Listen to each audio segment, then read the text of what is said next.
శ్రీరామనారాయణ ప్రధాన పుణ్యక్షేత్రంలో 26వ తేదీన భారతదేశపు 13వ ఉపరాష్ట్రపతి ఎం వెంకయ్య నాయుడు గారిచే ప్రాంగణంలో వాల్మీకి రామాయణ రీసెర్చ్ సెంటర్ ప్రారంభం అవుతుందని Ramanarayanam trustee member R Srirama Chakradhar media సమావేశంలో తెలిపారు.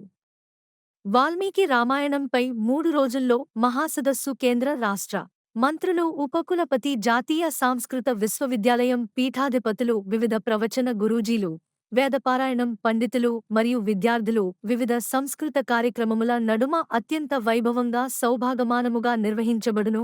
ఈ వాల్మీకి రామాయణంపై మహాసదస్సు విజయనగరం పట్టణంలో గల రామనారాయణ ప్రాంగణంలో నిర్వహించడం ఒక మహాద్భుతం అని అన్నారు.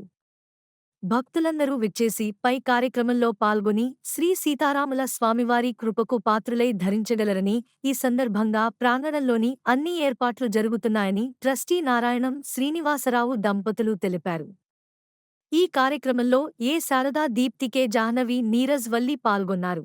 ఇన్ఫర్మేషన్ ఇండియాలో ఉన్న అథెంటిక్ రామాయణస్ అన్ని లాంగ్వేజెస్ ఫిజికల్గా, డిజిటల్గా అన్ని మన రామనారాయణలోని పెట్టి ఒక రీసెర్చ్ సెంటర్లో డెవలప్ చేసి Tirupati Sanskrit university, national Sanskrit university వాళ్ళతో ఎఫిలియేట్ అయ్యాము. ఆ సెంటర్ ఇనాగ్రేషన్కి వెంకయ్య నాయుడు గారు vice president, 13th vice president ఆయన వస్తున్నారు. ఆయన ఇనాగ్రేట్ చేస్తారు. ఆయనతో పాటు మన జిల్లాలో ఉన్న అందరు మంత్రివర్యులు, మన అశోక్ గజరాజు గారు కానీ, మన ఎమ్మెల్యేలు గారు కానీ అందరూ కూడా పార్టిసిపేట్ చేస్తారు. ఆ సందర్భంగా 27, 28 జరుగుతుంది పెద్ద సదస్సు నిర్వహిస్తున్నాము. సో రామనారాయణం అంటే మీ అందరికీ కొత్తగా పరిచయం చేయాల్సిన అవసరం లేదు. సో వీళ్ళ నాన్నగారి సంకల్పం రామాయణంలోని విలువలని భావితరాలకి అందించే ప్రయత్నం చేయటం. ఆ మార్గంలో నడుస్తూ వీళ్ళు రామనారాయణం ఒక దృశ్యమాలిక అంటే రామనారాయణంలో ఒక 72 ఘట్టాల రామాయణాన్ని మనకు చూపించి దాంట్లో విలువలు నేర్పించే ప్రయత్నం చేశారు అందరూ.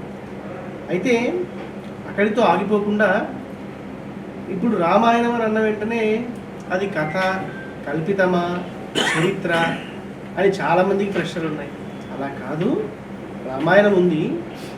ఎన్నో రామాయణాలు లేవు, కేవలం వాల్మీకి రామాయణమే వేరే భాషల్లో ఉంది. వాల్మీకి రామాయణమే ప్రమాణము.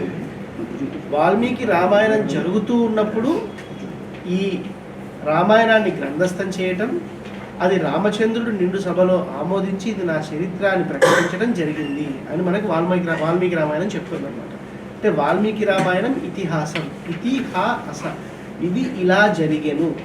సో అలాంటి చరిత్రని ఇప్పుడు ఒక వ్యక్తి గురించి మనం చెప్పినప్పుడు ఆ వ్యక్తి నిజంగా ఉన్నాడు, ఇలాంటి పనులు నిజంగా చేశాడు, ధర్మానికి కట్టుబడ్డాడు, సత్యాన్ని పాటించాడు అంటే పిల్లల మీద ఉండే ప్రభావం వేరు. అలా కాకుండా ఒక సూపర్ మ్యాన్ను, ఒక హీరోయిన్ను సృష్టించేసి వాడి ద్వారా ప్రభావం అంటే వాడు లేడు కదా, వాడిని నేనేం ఫాలో అవుతానని ప్రశ్నిస్తారు పిల్లలు ఈ రోజుల్లో. సో రామాయణం జరిగినది మన చరిత్ర, మన జాతి చరిత్ర. అలాంటి చరిత్రల నుంచి భావితరాలకు ఎలాంటి విలువలు ఉన్నాయి, దాన్ని ఎలా విద్యా విధానంలోకి తీసుకువెళ్ళచ్చు, దానికి కేంద్రంగా రామనారాయణాన్ని మనం ఎలాగ చేయొచ్చు అన్న ఆలోచనలోంచి పుట్టిందే ఈ శ్రీరామాయణ శంఖారావం అన్న మహాసదస్సు. అయితే దానితో పాటు ఏది అభివృద్ధి చెందాలన్నా రిసెర్చ్ అంటే పరిశోధన అవసరం. మరి రామాయణం కూడా వృద్ధి చెందాలి అంటే రామాయణంలో కూడా రిసెర్చ్ జరగాలి. ఆ రిసెర్చ్ జరగాలంటే దానికంటూ ఒక కేంద్రం ఉండాలి.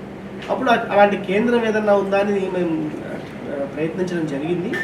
ప్రపంచంలో ఎక్కడ రామాయణానికి మాత్రమే డెడికేటెడ్ రీసెర్చ్ సెంటర్ లేదు అని మనకు తెలుస్తుందన్నమాట. అలాంటప్పుడు మా సార్తో మాట్లాడుతున్నప్పుడు మనమే ఎందుకు స్టార్ట్ చేయకూడదు అని వాళ్ళు అనుకోవటం, దాన్ని Valmiki research centre on Ramayana అని పేరు పెట్టి మన రామనారాయణంలోనే రామచంద్రుడి పాదాల దగ్గర ఒక పెద్ద దాదాపు 1,00,000 పుస్తకాలు, ఫిజికల్ కాపీస్, డిజిటల్ కాపీస్కి పరిమితి ఏం లేదు, అన్ని పట్టే విధంగా నేషనల్ సాంస్క్రిట్ యూనివర్సిటీ వారితో కలిసి అక్కడ పరిశోధన చేసిన వారికి గుర్తింపు లభించే విధంగా ఒక సర్టిఫికేట్ అనండి, ఇంకోటనండి, ఆ విధంగా ఒక ఏర్పాటు చేయడం జరుగుతుంది. సో ఈ రీసెర్చ్ సెంటర్ ద్వారా రామాయణంలోని వివిధ కోణాలని ఆవిష్కరించే ప్రయత్నం చేస్తాం. అంతేకాదు రామాయణం మీద ఎన్నో విమర్శలు ఉన్నాయి, ప్రశ్నలు ఉన్నాయి. ప్రశ్నలు అంటే అర్థం చేసుకోలేని వాళ్ళు అడిగేది, విమర్శలు అంటే అర్థం చేసుకోవాలని లేని వాడు చేసేదన్నమాట. సో అలా రెండిటికీ మనం సమాధానం చెప్తూ ఇది వాల్మీకి రామాయణం ఆధారంగా మనకి ఉన్నది, దీన్ని బట్టి మీరు మీ సమాధానాలు మీ పిల్లలకి విలువలు ఇవన్నీ నేర్పించవచ్చు అన్న భావనతో ఆ రీసెర్చ్ సెంటర్ని కూడా ప్రారంభించడం జరుగుతుంది. సో రీసెర్చ్ సెంటర్ ప్రారంభం, రామాయణ శంఖారావం అన్న మహాసదస్సు ప్రారంభం రెండూ కలిపి ఒకే వేదిక మీద, అంటే సెప్టెంబర్ 26 నుంచి 29 వరకు, 26వ తేదీ Ramayana Valmiki research centre and రామాయణాన్ని మన వెంకయ్య నాయుడు గారు ఆవిష్కరిస్తున్నారు. 27, 28, 29 సార్ చెప్పినట్టు 3 రోజుల మహాసదస్సు, అనేక అంశాలు. మొదటి రోజు రీసెర్చ్ స్కాలర్స్ రామాయణంలోని వివిధ కోణాలని ఆవిష్కరించే ప్రయత్నం చేస్తారు. రెండవ రోజు ఆధ్యాత్మికవేత్తలు రామాయణం నుంచి దిశానిర్దేశాలు ఇవ్వడం జరుగుతుంది. మూడవ రోజు జాతీయవాదులనండి, లేకపోతే ఇన్ఫ్లుయెన్సర్స్ అనండి, క్షేత్రస్థాయిలో రామాయణం కోసం ధర్మం కోసం పనిచేస్తున్న వాళ్ళు పడుతున్న కష్టాలేంటి, వాటికి ఎలాంటి సమాధానాలు మనకు అవైలబుల్గా ఉన్నాయి అని చెప్పడం జరుగుతుంది. వీటితో పాటు ప్యారల్గా సాంస్క్రిట్లో కూడా మనకి ఈ డిస్కోర్స్ ప్రవచనం జరగటం జరుగుతుంది అన్నమాట. సో మొత్తం దాదాపు 45 మంది వక్తలు ఒకే వేదిక మీదుగా 4 భాషలలో, ఒక భాషలో 2 భాషలలో జరిగిన సన్నివేశాలు మనకు అక్కడ ఇక్కడ కనిపిస్తున్నాయి.